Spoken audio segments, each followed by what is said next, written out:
അത് നമുക്ക് ഉൾക്കൊള്ളാൻ പറ്റുന്നതുമായിരിക്കും. ഇത് അകത്ത് വെച്ച് സത്യത്തിൽ സാബുന്റെയും ശ്വേതയുടെയും ഒക്കെ സംസാരവും വാക്കുകളൊക്കെ കഴിഞ്ഞപ്പോ മുത്തിങ്ങനെ പൊഴിഞ്ഞു വീഴുന്ന കണ്ടടാ ഞാൻ. സത്യമായിട്ടും സാബുന്റെ ചിരിയൊക്കെ കണ്ടപ്പോ അതിനകത്ത് വജ്രങ്ങളും വൈദൂര്യങ്ങളും ഒക്കെ വീഴുന്നതായിട്ട് അകത്തിരുന്ന മത്സരാർത്ഥികൾക്കും തോന്നിക്കാണും.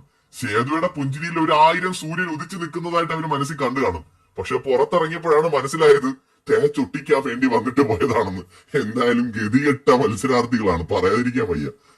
ഗസ്റ്റായിട്ട് വന്നവർ വരെ പുറത്തിറങ്ങി തേച്ചൊട്ടിച്ചിട്ട് പോയി. പക്ഷെ ഇവർക്ക് ഇത് അകത്ത് പറയാമായിരുന്നു. ഇത് ഇറങ്ങുന്നതിന് മുമ്പ് ഇന്നതാണ് നിങ്ങൾ, ഇന്ന കാര്യങ്ങളിൽ എനിക്ക് അഭിപ്രായ വ്യത്യാസമുണ്ട് എന്ന ആ നീരസം അവിടെ വെച്ച് നിങ്ങൾ അത് കാണിച്ചിട്ട് ഇറങ്ങണമായിരുന്നു.